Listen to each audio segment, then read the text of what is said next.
Welcome to the Motoring Podcast, your weekly discussion of motoring news. This is episode 450, a Tokyo Auto Salon 2022 special edition. Hello, I'm Alan. Hello, I'm Andrew. What's this special edition from Tokyo Auto Salon? Do explain, Alan. Well, it's a number of things. But firstly, and sort of slightly foremost, at 450 episodes in, we're testing a new format. We don't like to rush into things. Yeah. Why get comfortable? We're testing a new format, so this podcast will be available in both audio and video versions. And not just that, but rather than actually having to just look at our ugly pusses, this will be a full-on multimedia job. As we go through here, if we're on the video, then you'll see us talk about the different cars and the different pictures. If you are using a decent podcast player, you should be able to see pictures changing as we go along. I mean, you'll just be seeing the logo right at the minute. But as we go on, as we talk about different vehicles, then a picture of that vehicle should appear on the screen. So you have an idea what we're talking about. And it'll save us doing quite some of the desperately trying to describe things in the way that we normally do when we're limited purely to an audio format. Did that make sense, Andrew? Yes. Good. It did. I think once you've listened to this, if you could give us any feedback and let us know what you think of it, because it's something we hope to do more of and explore other topics in this sort of format. Yeah. We would appreciate your words as kindly put as possible, even if you don't like it. Yeah. Well, yes. Nicely, though, not in an internet way. Yes. Don't say you don't like it in an internet way, please. Be grown up. Do it as a motoring podcast listener way. Yes, lovely, in other words. Anyway, shall we get on with it? Yeah, so what's the Tokyo Auto Salon then? Well, it is a massive tuner show held every January at the Makahari Messe in Chiba City in Japan. It's been going for 37 years, but this is the first time since 2019, I believe. It's really a tuning show, but manufacturers use it to share concepts and vehicles that they think are ripe for tuning and to share and occasionally launch and show off vehicles that they think will appeal to that Japanese performance marketplace. Mm-hmm. It's really quite a big show. There's about 1,400 booths. There's hundreds of exhibitors, etc., etc., etc. It covers 3 days, as I say, in January each year. Lots of the stuff we're going to talk about is Japan only. And lots of stuff that's launched there, obviously, is also Japan only or not for European consumption. But the reason we're talking about it is that it is a concentration of what generally filters its way through to Europe. Mm-hmm. Or even it's a concentration of European ideas which have made their way over to Japan as well. It's a both-way thing. Because of the sort of extremeness of what goes on and what gets shown, it's an indication of future trends. And that's one of the reasons it's worth us talking about it and covering it on here. Okay. I think that's all the caveats now. Yes, I think we've covered those pretty well. What I want to do is start off talking about some performance stuff. And I think some of the biggest announcements from the show came from Gazoo Racing and from Toyota. Obviously, biggest Japanese car manufacturer. So obviously, at a home show like this, they're going to have a significant presence. Mm-hmm. First up from Gazoo is the Toyota GR GT3 Concept. What you need to imagine here, if you can't see the pictures, is a Toyota version of the Aston Martin Vulcan. In fact, it's an Aston Martin, if not an Aston Martin Vulcan, then very much a Toyota version of the Mercedes SLS-based GT3 cars. Mm-hmm. Which do so well in endurance racing. And indeed, that's the aim of this. I mean, this is a concept, but the idea is to take this car, GT3 racing, around the world. This is one of those concepts that looks very close to real. I mean, despite the fact it looks like a Batmobile. Got the huge bonnet. It's got the tiny cab nearly on the back wheels, and it's got a massive wing and a fabulous front splitter. It looks like a Batmobile. It really does. I mean, yes. if this was announced as a Batmobile in the next Batman film, you wouldn't be hugely surprised. No. The aim is not just race cars, but also a few road-going cars as well. But that's it. That's really as much information as there is. It just looks fantastic. Yeah, I mean, the Toyota or Gazoo Racing are in the British GT Championship with the Supra in GT4s. I am not surprised that they are looking to go up into GT3s as well, because we know they obviously do the hypercar when it comes to the WEC stuff. So if it's anything like the Supra, which I expect it to be in terms of competitiveness, then because it's one of those companies, isn't it? No company or race team wants to go in and not be competitive, but I think they will be competitive from the start. This is going a particular way in the GT3 because they've gone for the huge front end type vehicle. So if they can put some nimbleness into that, then I think it will be a cracker. Yeah, I think so too. Speaking of nimble and successful, the GR Yaris has been something of a success for Toyota, and they've announced a Japan-only, and this is probably one of the most talked about vehicles in the whole show, a Japan-only GRMN Yaris. There are only going to be 500 examples built. The cars will only be available via a reservation lottery to Japanese customers as well. Definitely not coming to Europe. Weight's been reduced 20 kilos. Width has been increased by 10 mil. Car's been dropped by 10 mil. Other than that, everything seems to be as it is at the moment. It's just a little bit more nutty. Yeah. The two versions that we've got available in the picture, there's the more, I would presume it's track-focused version, which is in a fabulous dark grey.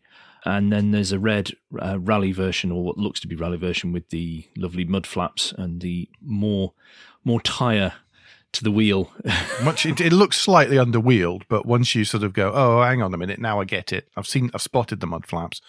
It makes a lot more sense. I don't know whether they're going to show those two versions, or one is the sort of standard track style and then tuned and tweaked to be better suited to rallying or rallycross. I think we'll find out and we'll see. I would imagine one or two of these will eventually work their way over to the UK, but definitely not going to be sold here. Yeah. If they were sold here, would this exclusivity-ness be more enticing for you as a possible? Exclusivity is definitely enticing. Let's not kid ourselves on that. Goodness knows what the price is going to be, because that's a lot of carbon fiber on there already. I would imagine this would be priced 50 grand or so. And yes, I'd still consider it. And let's not forget as well, the servicing for this, because of the moreness of it, will be even more expensive. So that's another thing that you particularly seek out for in your cars, isn't it? Perfect. That's exactly what I'm looking for. Totally my bag. Totally my bag.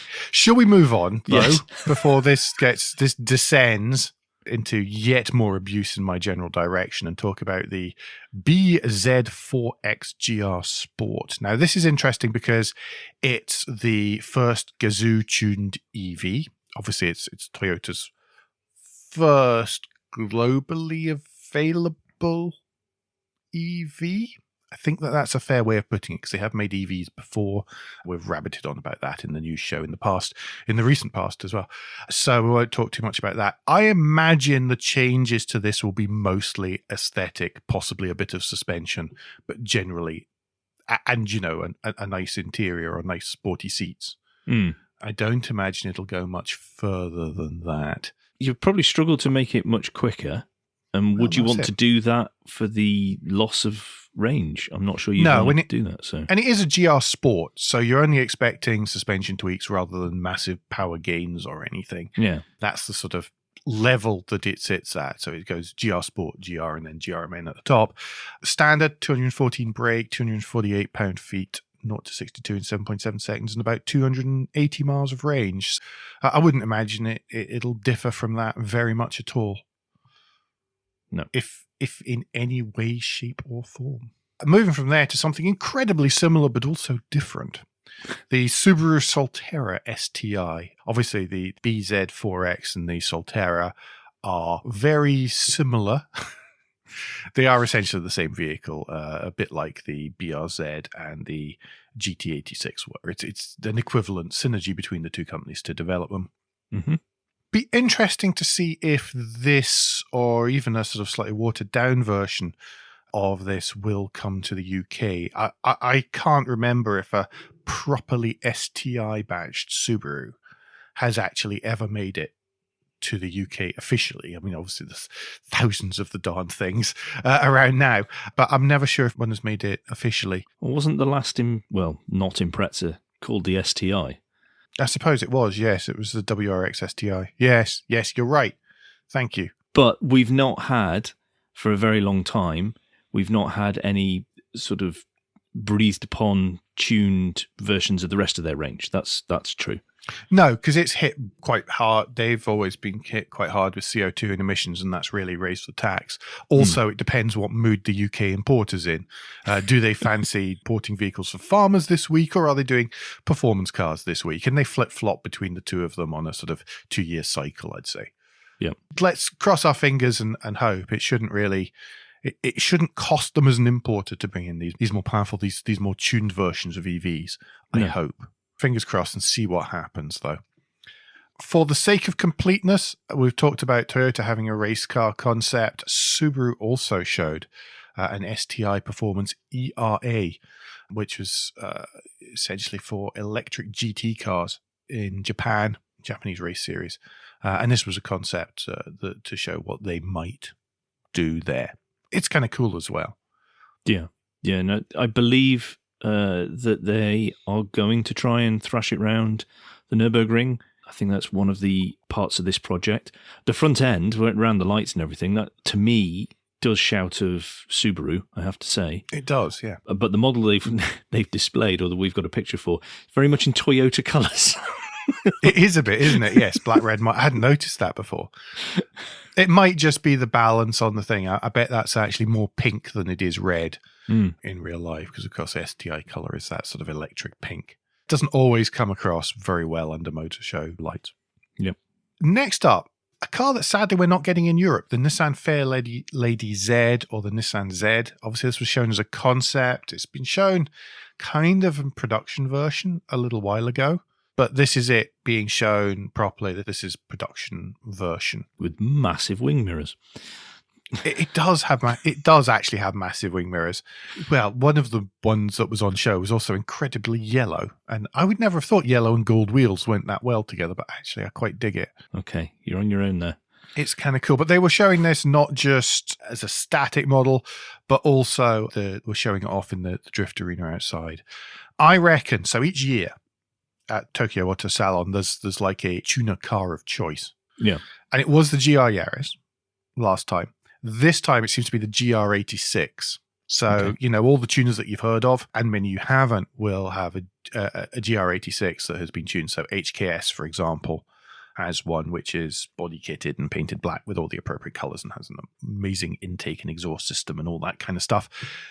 I'll bet you next year it'll be Fairlady Zs that have all the tuner kit on them at Tokyo Auto Salon. Okay. It's a very low risk bet, to be perfectly honest, but it's one I'm prepared to make. The Z, USA and Japan and East Asia only, as far as I'm aware. Yeah, it's not coming to Europe, let alone not the coming UK. to Europe. Yeah. Which looks to be a bit of a shame, but we'll see just what happens there. One performance car that was, I would say it's a sneak peek. It's not really a sneak peek when you've got it up on a stage in front of many, many, many people at a motor show, is the Honda Civic Type R. So they showed off a Honda Civic Type R concept. It was covered in camo. The windows were all limo tint, so you couldn't see inside. Really, all you can make out are big brakes, 3 exhaust pipes at the back, and the body kit. Also, the Honda face now. Yes. The front end is very much the Honda look that they've gone for, apart from with the, what's the little car they've got? The E is the little car. Sorry, not the Wall-E one. The Jazz has an overbite as well. Yeah, the lights are very much. It seems a lot more toned down. Just looking at the general shape, a lot more toned down than the last model and the last version and the version before that, which was I won't say exactly polarizing. Generally, most people hated the look of it. Yeah. So, well, this one, I don't know. Let's just see whenever the camo comes off, because I think there's an awful lot being hidden under there. So we'll see. I mean, it's not going to win beauty pageant awards, I'll tell you that. No. But it's a hyper hot hatch that this thing is to just punch through the air as quickly as possible. Yes. As I say, though, any specs, everything like that you might see going around the place do seem to be conjecture a little more. They're just generally saying, well, it's unlikely to have less than the previous generation, which makes a lot of sense, really. Yeah. That's kind of a roundup of the performance stuff. The next thing I really want to talk about are some of the Kai car concepts, because K cars, major part of the show. Obviously, these, if you don't know what a K car is, then it's a small city car built to fit within a certain set of tax rules. The outcome of that, in many cases, is that they look as close to a toaster as a car could possibly look like a toaster. What you're trying to say is very efficient space use. Use. Yes, they are. I was about to say they're maximizing their use of space, but it does also mean that many of them look like toasters. Starting off with vehicles that don't look like a toaster in the funky concept version that's being shown at the Auto Salon, Daihatsu have been celebrating the launch of the latest Atari, which is a tiny van, almost but not quite forward control. They were showing a camper concept based on a deck van. If you don't know what a deck van is, then I'm going to tell you. A deck van is where you've got a van essentially, but you sort of cut off the last bit. You know, a van, you've got like the sort of driver area, and then you've got the sort of middle door at the front of the luggage, and then the sort of cargo area, and then you've got the sort of rest of the cargo area above the back wheels. Well, really there it's turned into a pickup truck. So it's like half van, half pickup truck. It's something we don't really have here. For obvious reasons. No, it's awesome. Brilliant. But a waste, but no usable space really. Who cares? That's not important, Andrew. Okay. I think the concept looks fab, by the way, with the roof tent and everything. Oh, it does, yes. And the massive LED lights across the top. Yeah, you do wonder if you turned on all the lights on the front, the rest of it is so small and so light, it would probably be pushed backwards. Yes. Slightly weird description of this I found from the Auto Salon website. Now, Google Translate was involved, so my apologies because this possibly isn't quite correct. What, your Japanese isn't up to scratch? No, not at all. Disappointing. It says a bath is installed in the driver's seat. There's luggage room in the rear seat and a bedroom in the roof tent. And there's a loading space, which is also a feature of the basic vehicle. And the entire car is designed as a house. There you go. It's the bathroom in the driver's seat bit that really puzzles me there. Yeah. I'm not quite sure what they mean. You want to get your timing right there. Yes, yes. But it's great. It's yellows, blacks, jumped up. It's jacked up. It's got some nice alloy wheels on it. I think it's a lot of fun. Really cool. Yep. Honda showed a couple of concepts. First of all, it was called the N-Wagon, WGN, Picnic, which is meant for outdoors and picnicking. And it goes down the whole cuteness world with its round headlights, two-tone body, wood panels. They are actually made of genuine, real wood fitted down the side. And the inside is, as I say, picnic style. So it's all got arranged rugs and nice cushions and all these kind of things. Very much what you'd expect when you think of that sort of really, I don't want to say cheesy, but over cute Japanese kind of style there. So I think it fantastic. They also showed another K car concept at the other end of the spectrum called the K Climb, which I think is, I think it's awesome. I mean, who doesn't want a K car based hill climb car? Depends how big the hill is. Yeah, yes, it does, I suppose. Well, every K car needs a wide arches, carbon fiber panels, full body kit, full roll cage, and 4-point harnesses and bucket seats in them. I just love the idea. I mean, the epitome of all show, no go, isn't it? Yeah, it's all going to come down to the skill of the driver, really, and sort of, yes, conservation of momentum. Are you brave enough to never brake? Yeah, that's essentially what it boils down to. But when you're that small, then the road is like twice as wide as it is for most normal cars. It does look fab, though. You are right. It does look great. It looks like an awful lot of fun. Mitsubishi showed a concept, which I think is interesting, not necessarily for what it is. And of course, definitely no chance of Mitsubishi cars coming to Europe. So they actually had a few concept cars. The one that I want to talk about is the KEV Concept X Style. And it's an electric K car. It's an interesting idea, an interesting prospect. And part of it is just, is there going to be a market for something at the price point it needs to be? Or can they bring the price low enough that it remains competitive? Do we have any specs?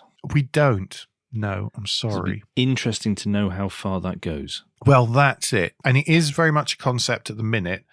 Hopefully we'll find more. I mean, the thing is, it might have a small battery, but it's also not going to be a heavy vehicle. But will they have to limit it similar to the capabilities of a 600cc engine? I would imagine so.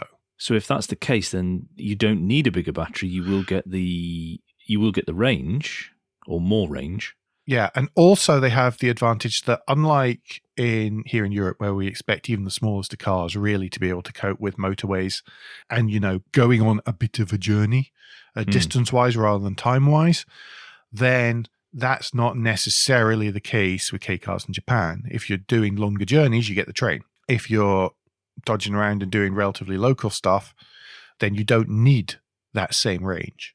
Yeah.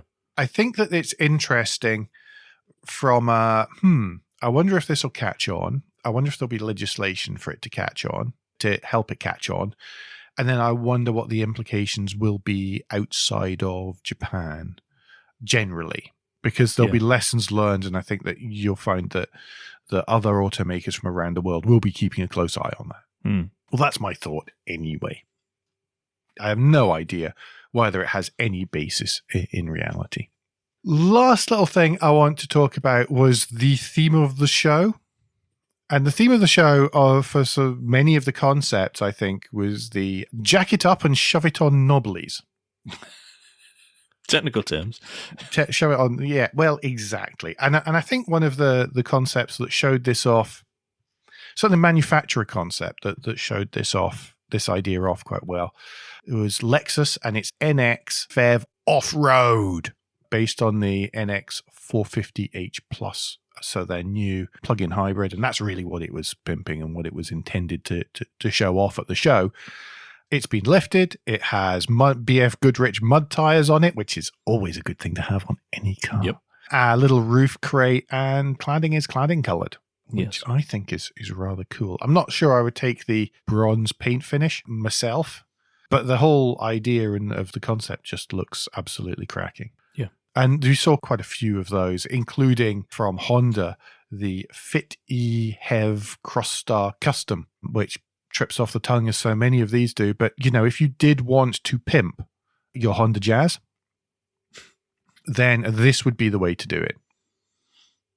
I mean, I'm not sure it'd be quite as useful down the garden center, but I think it's pretty cool. I think that's the best looking Jazz I've seen. It is. I love the use of it looks like they're just standard steel wheels. It's kind of funny. Yeah. So this is a concept for it, and it looks like they are standard Honda steel wheels, just in gloss black and with center caps.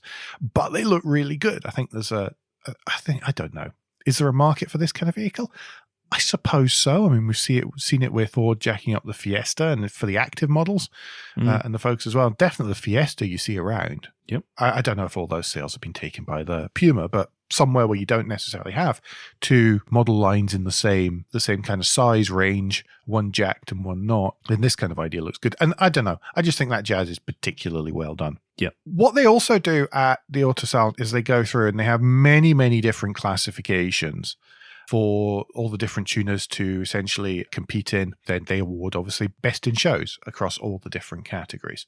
And I want to talk quickly about the best in show in the MPV category.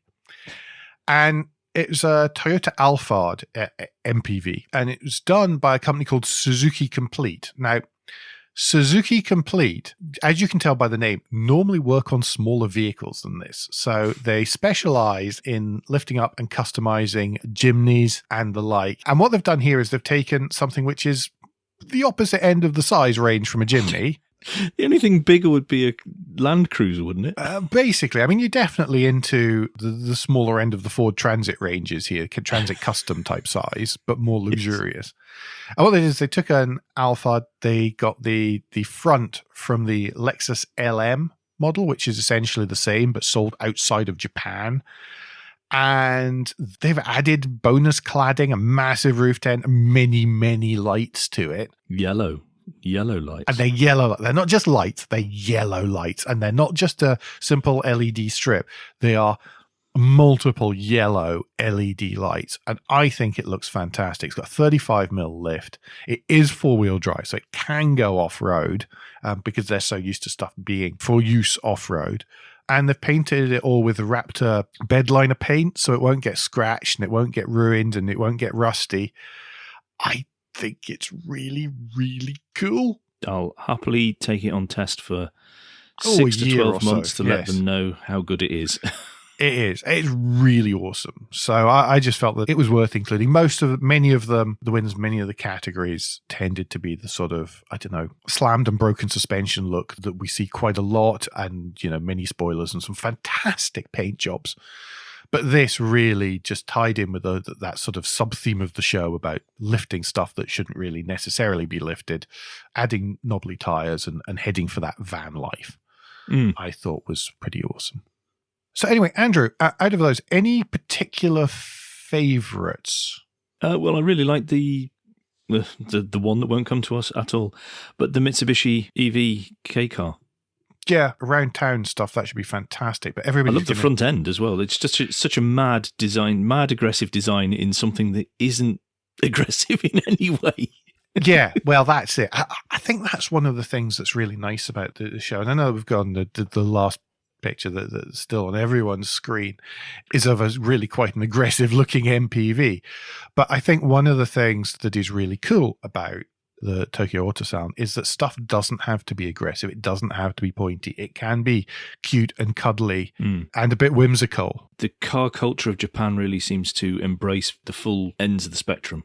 Yeah, absolutely. And I think that that's a fantastic thing. I think it's one of the things that make Tokyo Auto Salon so interesting is just the breadth of culture and everything that's on show there. And we've only talked about the tiniest little bit. I mean, we haven't even talked about the 5-door Jimny, but I think people kind of know that exists. We haven't talked about stuff like the breed seats and the fact that they're moving into baby seats. I can imagine it's just the thing if you had little breed stripy pattern seats, and I imagine little Takana green harnesses for Sprog. I think that'd be so much cooler than your Recaro baby seat anyway. Andrew has no idea what I'm talking about. I can just see the stare of he's on one. But lots of cool stuff that we haven't really covered. Figured this was worth a bit of a chat about some nice bit of fun, as you say, in a grim January. Exactly. So to round up quickly, folks, we'd quite like your feedback on the format and whether you think it works or what we can do better next time. What went well, better next time, all these kind of cool consultant things. The photos that we've taken were all from the Tokyo Auto Salon website. Obviously, sadly, we couldn't be there in person. If anybody wants to take me there in person the next time, then I'll happily go. Or they were from the manufacturer's press photos as well. So thank you very much to those organizations for making them available for those of us who are having to cover this from some considerable distance away. That's it for this show, but don't forget that between now and next time you can give us any feedback, share your thoughts with the show at Motoring Podcast on Twitter and Instagram, on Facebook, and on the contact page of motoringpodcast.com, the hub of all our activities. Please don't forget that you can support us on Patreon or any of the other ways available at motoringpodcast.com/support. And please leave a review and rating however your podcast app lets you do such a thing. It really does matter. Andrew, if people have more questions or wish to commiserate with you, what's the best way to get in touch with you? Best way to get in touch with me is via Twitter. If you search for Crack Windscreens, you'll find me there. And Alan, if people would like to speak to you more about Japanese cars, what's the best way for them to do that? Crazy masochists, you. Best way is via Twitter. I'm at AJP Bradley. That's BRADLEY. As I say, we'll be back before very long. But until then, I've been Alan Bradley. I've been Andrew Clues. And safe motoring.